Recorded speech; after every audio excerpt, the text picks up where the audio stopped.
person of interest in the murders of a young couple now in custody. Their bodies were found bound, gagged, and shot Monday inside a home, along with their 6-month-old baby, who is okay. A person of interest, Orlando Whitfield, who is wanted in another murder case. Jason Colthorpe here to explain, as his attorney is speaking out tonight. Jason. Yeah, and Devin, Whitfield's here in the Washtenaw County Jail tonight. His attorney, though, speaking out, saying just because of that, he should still be afforded the fact that he is presumed innocent, both for the murder in 2018 in Ypsilanti and the murders in Detroit earlier this week. The investigation into the disturbing double murder of Deandra Pfizer and Tanya Carter in Northwest Detroit took a stunning turn as Interim Chief James White made this announcement. This person that we're looking for and we need help finding is Orlando Whitfield. Orlando Whitfield is awaiting trial in the 2018 murder of Marissa Edmonds in Ypsilanti. He had been on house arrest until last Tuesday when he cut off his tether and was gone. He looked just as shocked as I was. Whitfield's attorney, Erica Julian, says she's been working to convince Whitfield to turn himself in over the last week. And as he arrived at the Washtenaw County Sheriff's Office Tuesday to do just that, she says that's when he found out about the other case. I was shocked to hear that he was a person of interest in a double homicide in Detroit. It's my understanding and information that he's been nowhere near Detroit this entire, the time that his tether was off. Edmonds' family isn't surprised and is even more upset with the judge in the case for granting Whitfield's initial conditional release 13 months ago. He's on trial for murder of a 25-year-old woman. What in your right mind would make you think he would get out and do the right thing? Orlando did not shoot Marissa. Whatever we argue his role was or wasn't, or his culpability was or wasn't, he did not shoot anybody. She also did not say where exactly her client was when his tether was off and he was unaccounted for. She didn't want to get into too many specifics. By the way, we did reach out to the judge's office regarding the Ypsilanti case, as we did last week when this came up. We got the same answer, which is the judge does not comment on an open case. Devin, back to you. So then, Jason, interesting that Whitfield turned himself in. It is.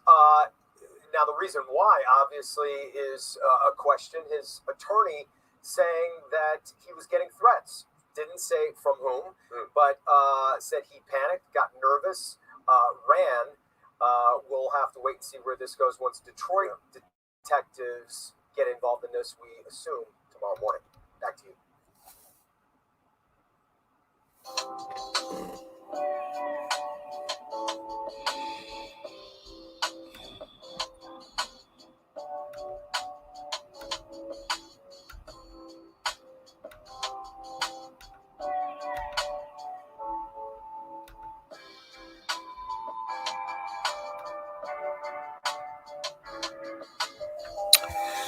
Before their killings this week, the victims of double homicide had moved to Detroit from Ypsilanti to get away from the man who's been named as a person of interest in their deaths, according to a Detroit Police Department source familiar with the investigation. Orlando Whitfield, 32, turned himself in at the Washtenaw County Jail this week after police said he was a person of interest in the homicide of a 27-year-old woman and a 31-year-old man whose bodies were found Monday in their home in the 18,000 block of North Lawn on Detroit's west side.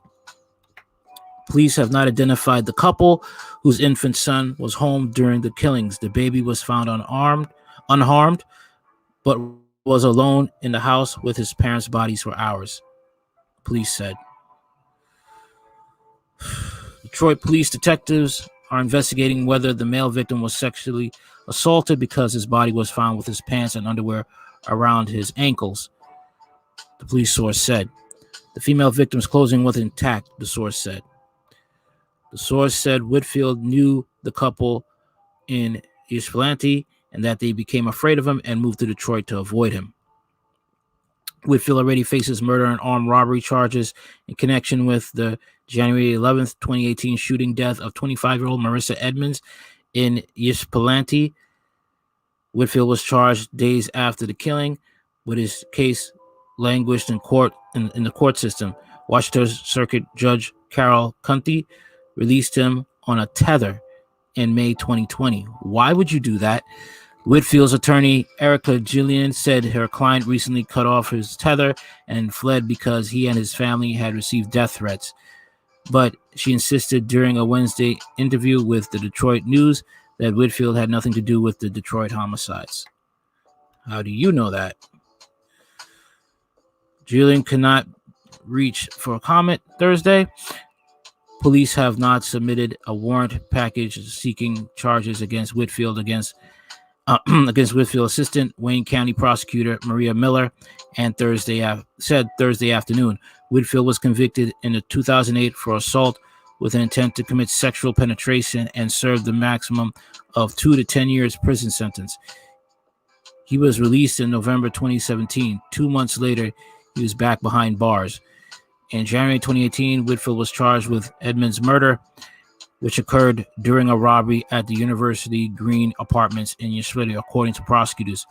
Cunty initially denied bond, and Whitfield was sent to Wichita County Jail.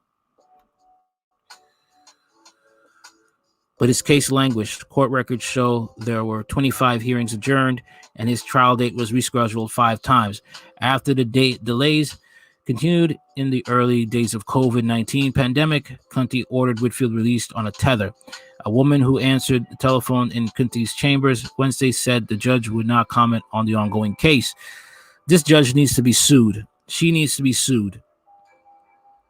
And she needs to go to jail and thrown off the bench, because what she did was, this is going to be on our conscience for the rest of her life. But a lot of these judges are doing it with this bail reform, and you're letting psychopaths out. You're letting people go on bond when they shouldn't be on bond. They should be locked up.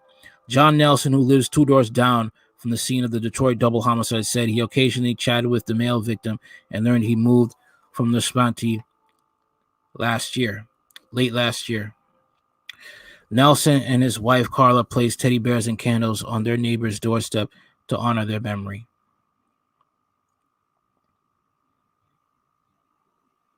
It's sad. It is sad that this is happening. And this is there's no words to say this. The system is truly broken, and you're letting out crooks due to COVID. You really are doing this clownish crap.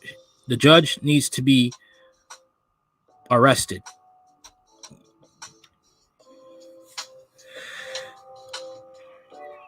It is the judge's fault, because this man was supposed to be in jail, and you don't nonsense about COVID restrictions. Have this man move to another jail then. Don't have him out on the street. And look what he did. He committed murder, and he raped a man before he killed him. Because he was sent to 2 to 10 years trying to commit sexual assault.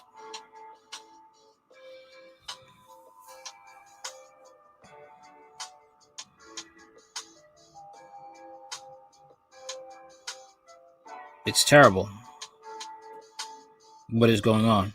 And unfortunately, with this, with these judges that are for the left, they're going to keep doing this, letting out psychopaths due to nonsense like COVID. You easily transfer them to another prison. The family should sue the judge. That's what I got to say about it. All right, on to the next story. Tell me what you think in the comments. Like, share, comment, and subscribe. Later.